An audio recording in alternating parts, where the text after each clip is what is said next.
Dear listeners, welcome to Faces of Digital Health, a podcast on digital health and how healthcare systems adopt technologies. One of the current buzzwords in healthcare technology development is patient centricity. Patients are getting more and more engaged in their treatment, becoming the decision makers, not only recipients of care. But to design a successful solution for patient support with high user retention is, to put it mildly, an art. Every patient lives in a different home environment, has different personal goals and challenges. Therefore, a good disease management solution for patients needs to be highly personalized.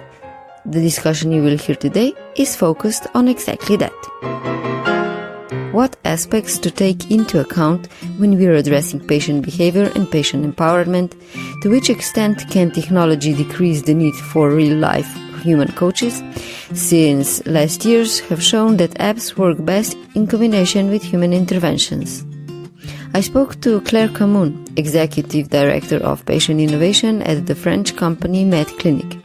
Claire also shared her thoughts on technology adoption in France. I am your host, Tjasa Zajec, and I hope you will enjoy the show. Before we start, as always, a quick invite. Do subscribe to the podcast so you will be notified about the next episode automatically. I would also like to thank to all the listeners that have sent suggestions for speakers so far. I appreciate every idea, even though not all can be taken into account.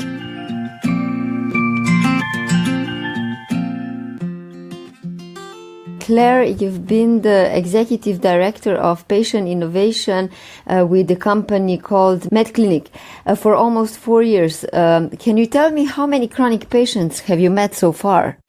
Well, actually, I've been with MedClinik I created in France about 4 years ago, but it is the French affiliate of the group 360 MedLink, and I have been with 360 MedLink almost since the start. The group was created in Canada in 2010, and I joined in 2011.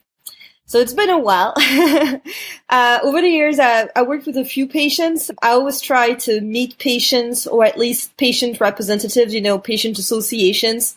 I've worked with them in psoriasis, in multiple myeloma, in melanoma, in diabetes, in HIV. I mean, I work with as many patients as I can. Honestly, I wouldn't be able to count, but for me, it's the base, right? If you want to do anything, you first need to ask what is actually going on in the field, and to do that, you need to ask the people that are in the field, the patients themselves, the physicians, the nurses, what is relevant. So I always start from there. It always comes from the field.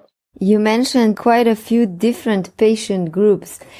Can you share your perspective or your reflection on how chronic patients differ? Well, it's interesting that you ask. I think obviously every disease is different and it has its own particularities, right? Its specificities.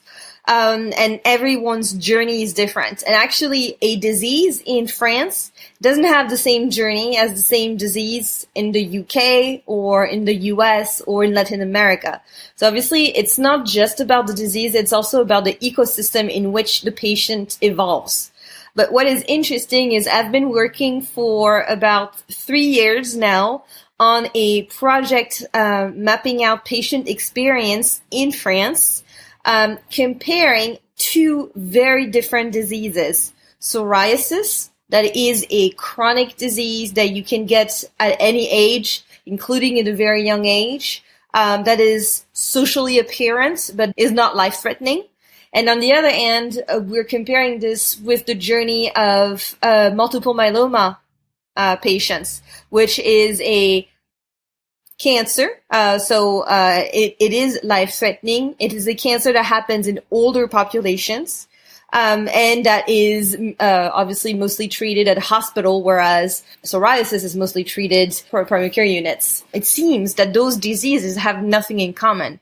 However, when you talk to patients, you ask them about what they feel, what were the issues in their journeys, what were the needs, what were they missing, the type of support that they had, didn't have. Amongst those two diseases, you can find some great similarities. The theme, the needs, the human needs, they are the same because you're both living with a disease that you live with for a long time, and it is a disease that changes multiple aspects of their daily life. So that's what's super interesting, is trying to map out patient experience in all its dimensions and then looking at each dimension for what it is and how it is impacted. And sometimes you can find some similarities with other diseases, which means that when you are able to help one group of patients, if you design your solutions correctly, you can actually design a solution that is poised to help multiple groups of patients across the disease spectrum. In 2018, you co-authored a comprehensive article called The Thrive Model, a framework and review of internal and external predictors of coping with chronic illnesses. And the article basically describes what you just said. It assesses the coping with diseases through 6 categories through the acronym THRIVE. So therapeutic interventions, habit and routine, relational, social, individual differences, values and beliefs, and emotional factors. Can you explain a bit further what the Thrive research showed, and what are your hypotheses regarding the research that you mentioned you're doing now? The Thrive article is actually one of the publications that came from this research where we were comparing chronic diseases. Here we took a focus onto the coping. Coping is really a compounded notion of both accepting the disease and living with it in the daily life. And we saw that it was influenced by many different factors. To summarize, some are internal and others are external, either about the healthcare system, about the social relationship, etc. But this, for me, coping is still one of the dimensions of the healthcare journey and the patient experience, as we call it. The overall experience is the sum and aggregations of all interactions, of all perceived and how they felt, right? It's a patient lived experience of those interactions, the healthcare ecosystem, the social ecosystem, the home ecosystem, and how the disease can impact all of those different dimensions. So the Thrive article is a perfect example, you're totally right, applied to one very specific concept. In that research, we looked at coping. Obviously, we did a comprehensive literature review in order to be able to propose this framework. But it didn't stop there. Once we had that base knowledge, we dug further and we started to develop tools to try and help in that regard. And we saw different levels that could require some help for patients or some support. The first one was to be able to express your experience. Experience is a patient-lived notion. It's something that you feel. It's quite difficult to quantify or to talk about. So when you're going to talk to your healthcare provider and say, at home it is difficult. What does difficult mean? Does he understand the same thing by difficult that you meant? This is really a communication challenge where you're trying to express yourself, so you encrypt your message, and you hope that the person that is receiving that message, in that case the doctor, is going to be able to decrypt it the way you intended it. So one of the first things that we tried is to develop a validated multidimensional questionnaire that assesses or helps to express, quantify patient experience in one or multiple dimensions. And this was really a tool that is somewhat of a, I will say, traditional tool, but that we, by its use, have tried to create as an innovative opportunity. So first, having a questionnaire that is multidimensional, that is patient-driven, and that is flexible. The second one was to use the digital medium to try and help the use, I will say, or its integration into daily practice, both with an interface for patients or an interface for physicians.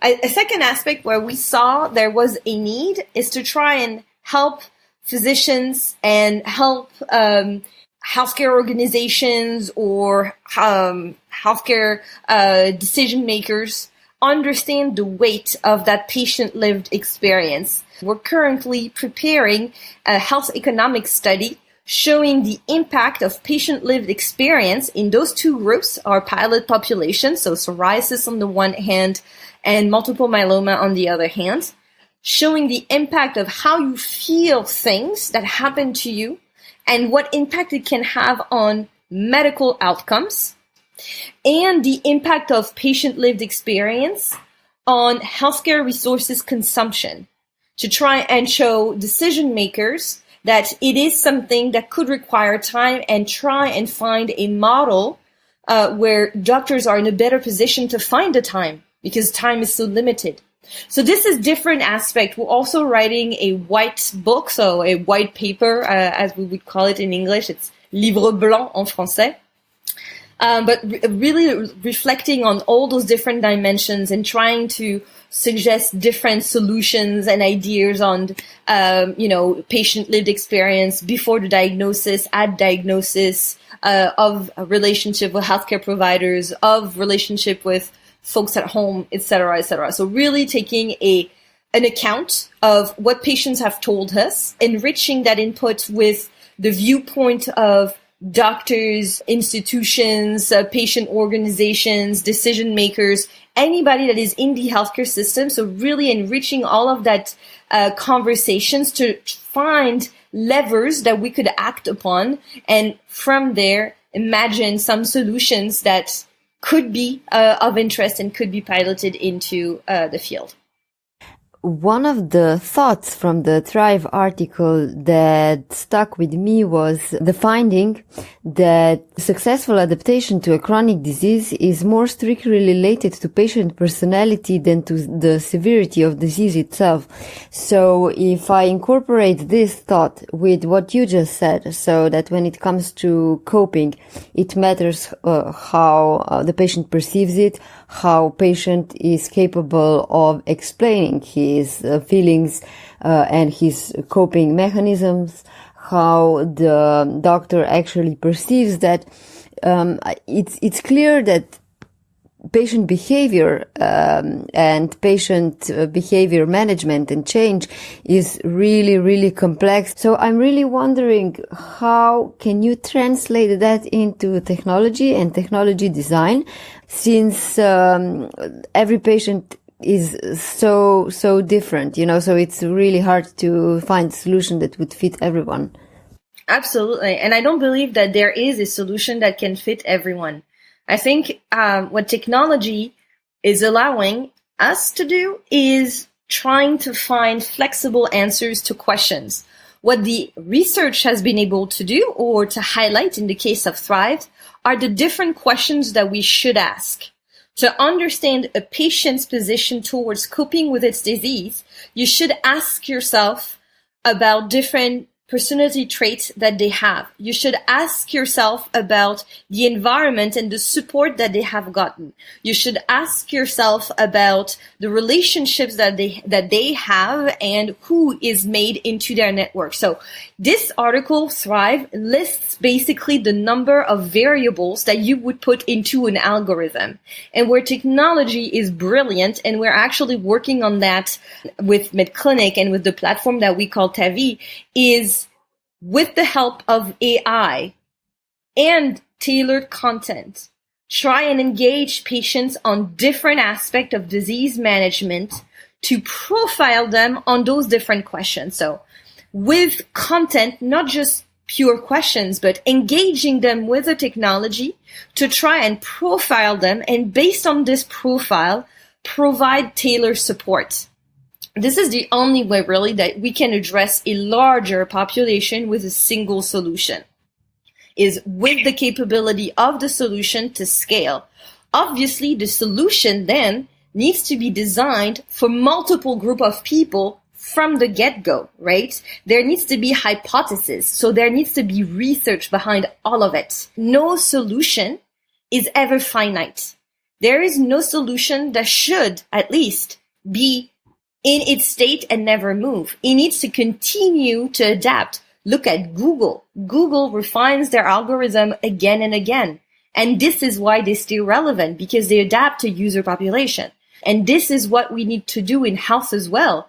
Based on evidence, propose or design a first set of solutions that is the best evidence-driven guess of a solution that could engage and support patients. Then use technology to tailor real-time, to tailor that solution to different use cases and different population subsegments until you could almost individualize it.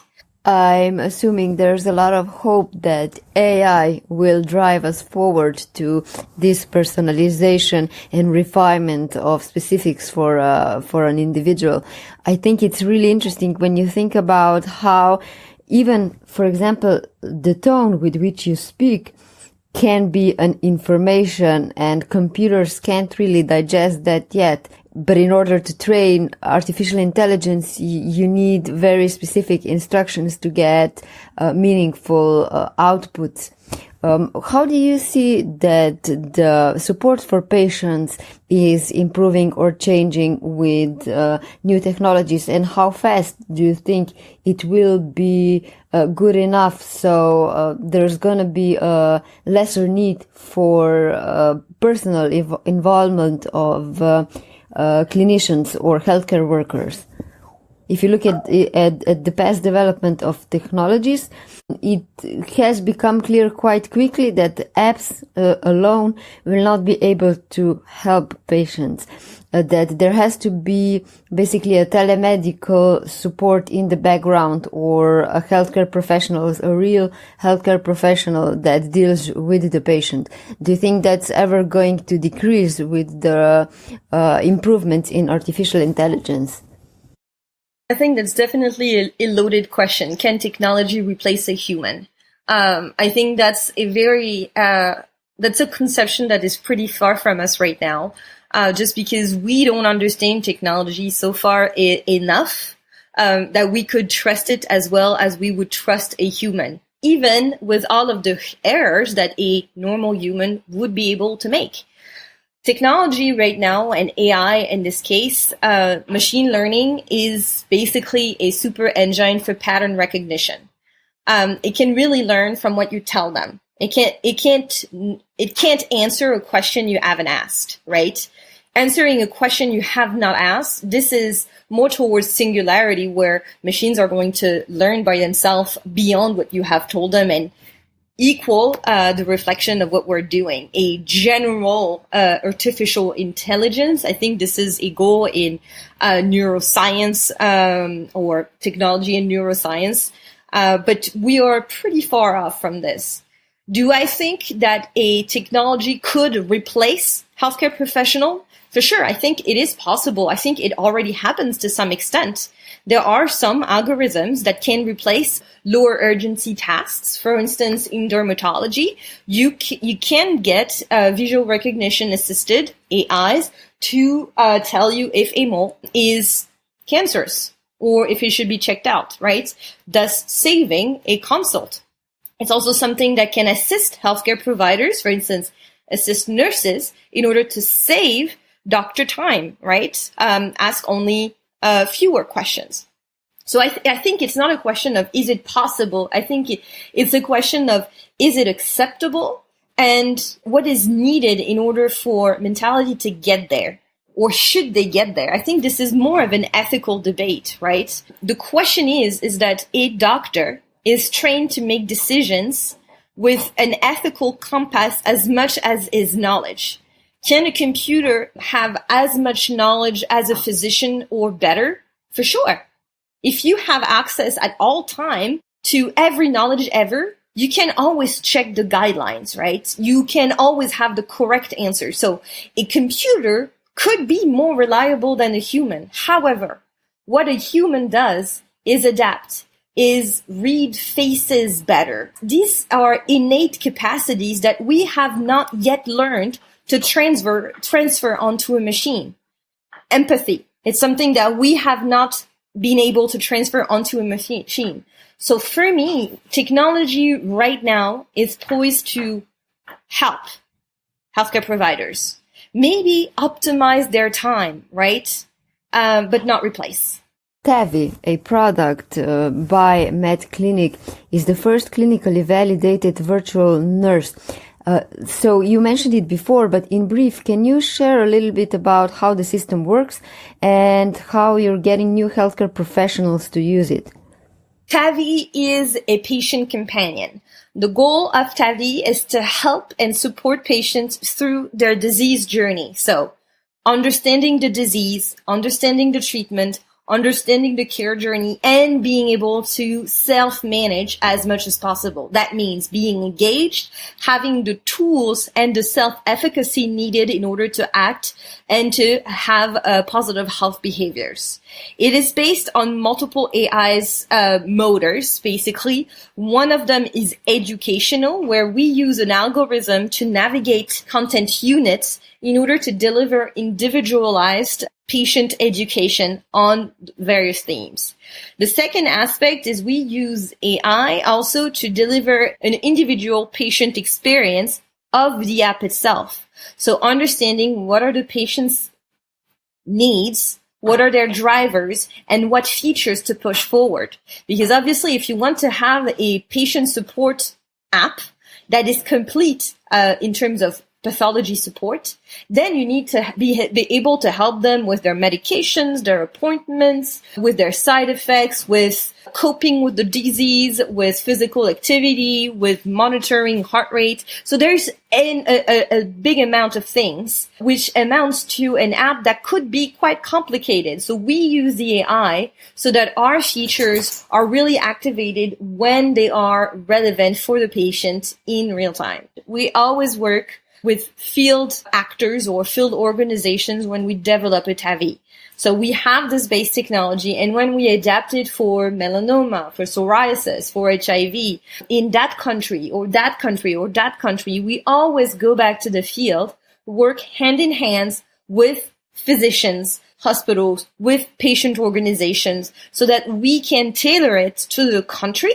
We also run clinical or real life validation studies of our programs. So we are a clinically validated solutions because every new version of TAVI in any different pathologies is always revalidated. And this is how we can engage with physicians. We engage them by showing them evidence that, one, it will save them time. Two, it will help their patients reach improved outcomes or optimized outcomes. For instance, improved adherence to medication will help them have better treatment efficacy. And three, we adapt to their technology ability. We don't always need to hand them over a remote monitoring platform. We have one that is a physician interface of TAVI. In some countries and some cases where this is necessary for them and they are welcoming it, they have it and they use it. That's great.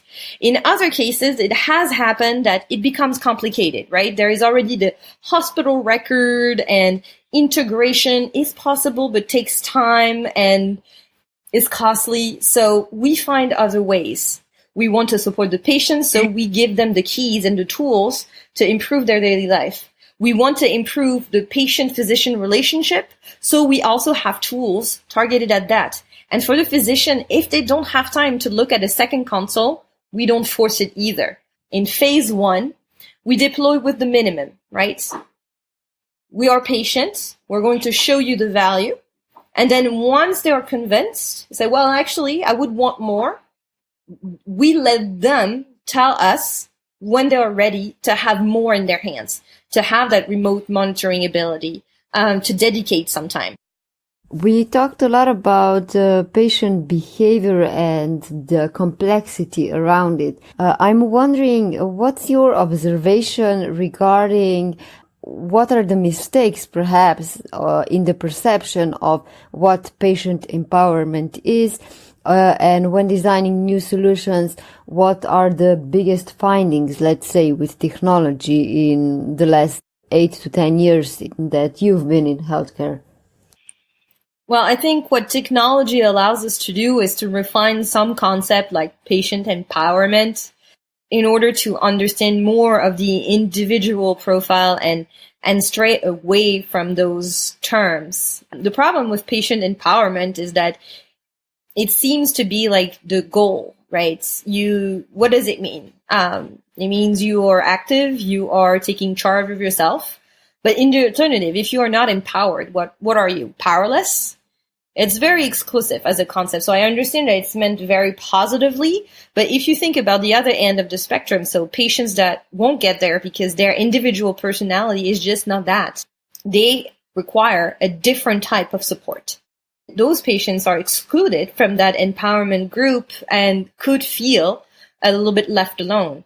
What I think technology can help is to better understand the subgroups, to understand the population better, to not think in black and white. It's not, I'm adherent, not adherent. I'm empowered, not empowered. I self-manage, don't self-manage.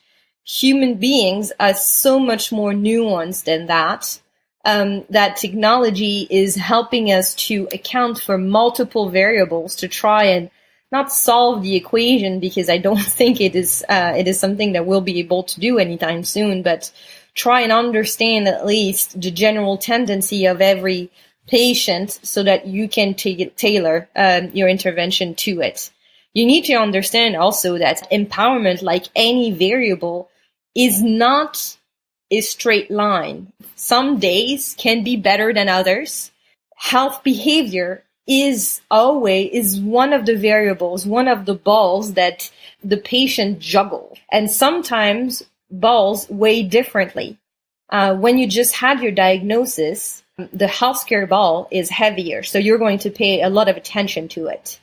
But then when you talk especially about chronic disease, a few years, decades down the line, the healthcare ball is a little bit old news, but I have a new job. I have a new husband. I have a new life situation. So my personal ball is now becoming heavier.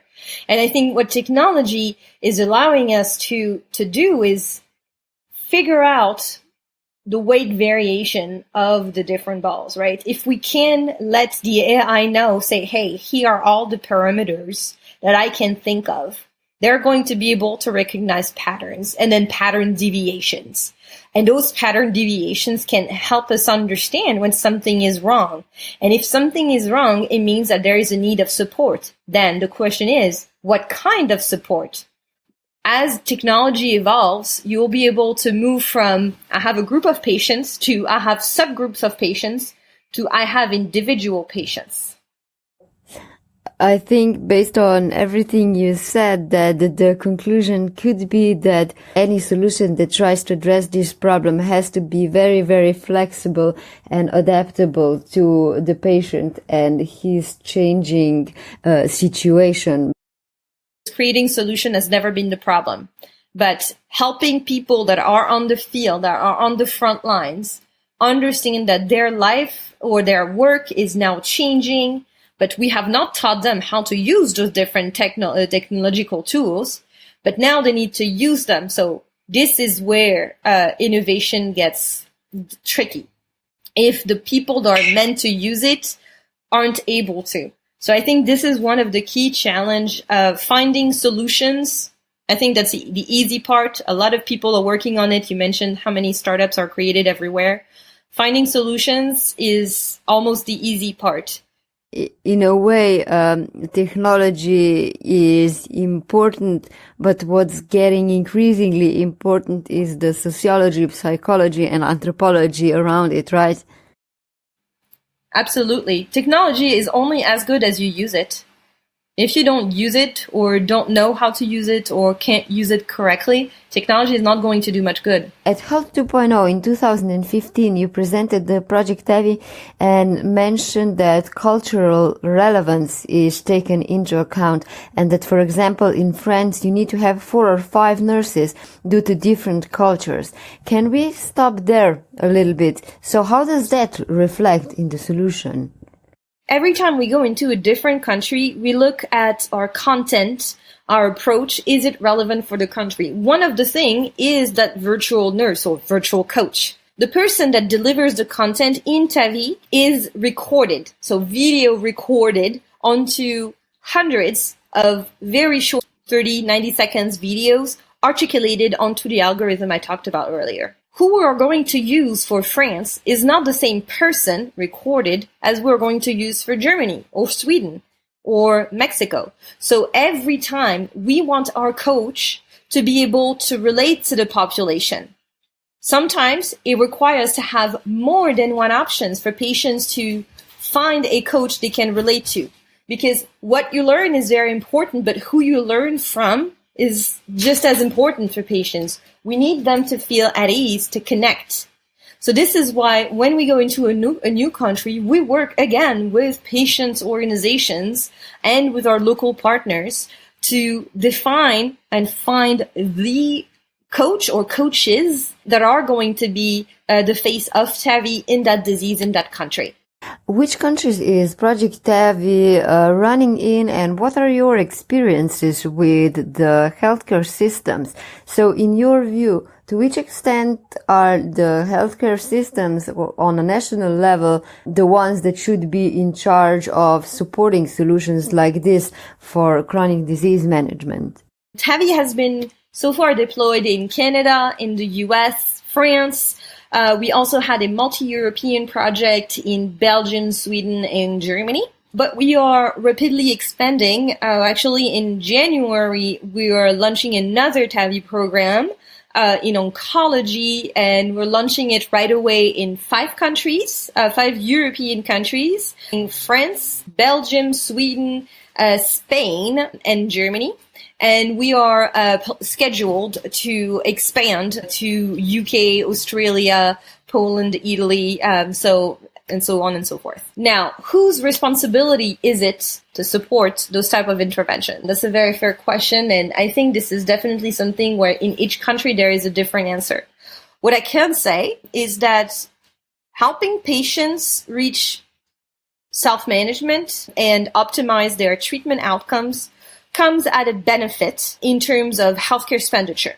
There has been studies on this, especially focusing on adherence and how it can prevent unplanned hospitalizations, complications, or even death.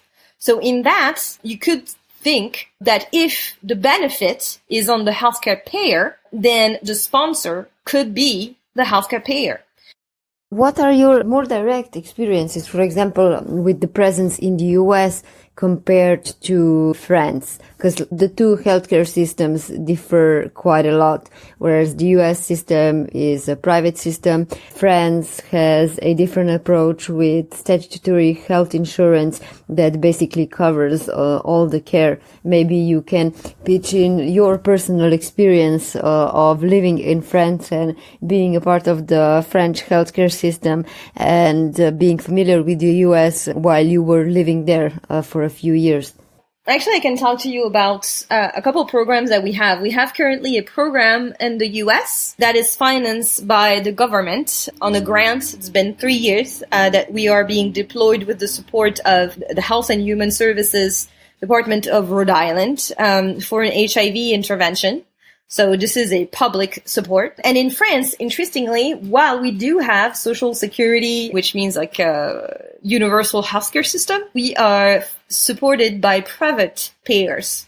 So it's quite interesting. It's quite ironic, actually. In France, TAVI would fall into what we call therapeutic education programs, and they are very much legislated. They have very strict specifications of being delivered by a group of healthcare physicians at the hospital, organized by a certified healthcare professional.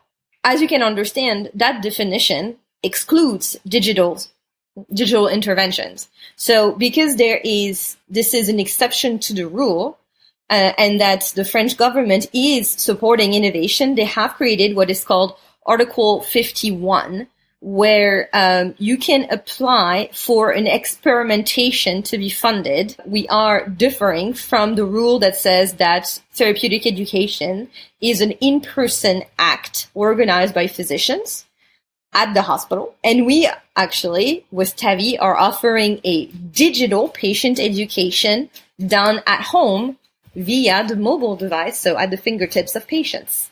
So we are currently preparing an experimentation under what that law has foreseen.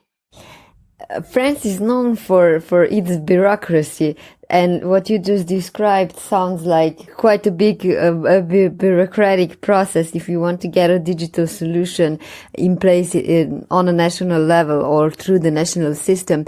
What's your experience regarding how open is France to digital innovation of the healthcare system? Well, it's true that in France there is this notion of mitigated risk, right?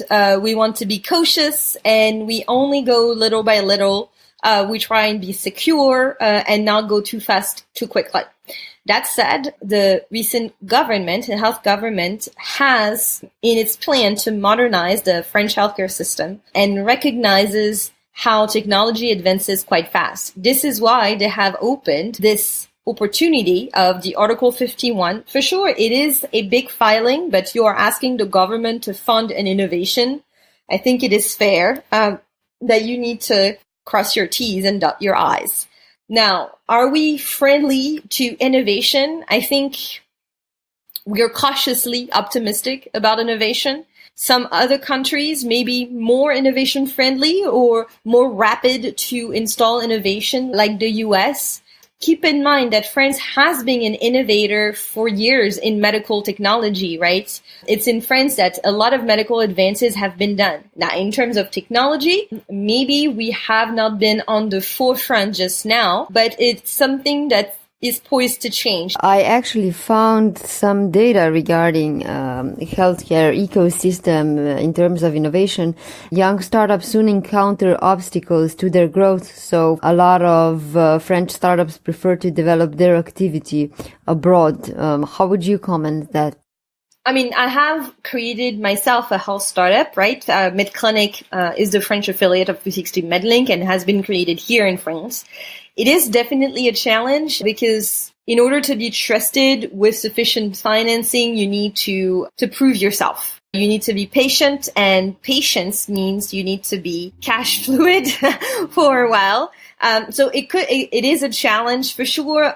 Funding can come easier in the US, right? You can get an angel investor pretty quickly. But don't forget that there are some startups here that grow and flourish very much. For instance, Doctolib has been raising millions. Biosensivity, I think, just received 50 millions from Dassault System. So yes, we create a lot of startup. This shows the innovation potential of the French ecosystem.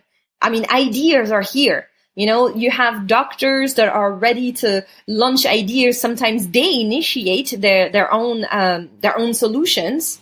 Having the ideas and having that will to innovate is not the problem. You could even argue that in France, because it's still conservative, there is even more to do.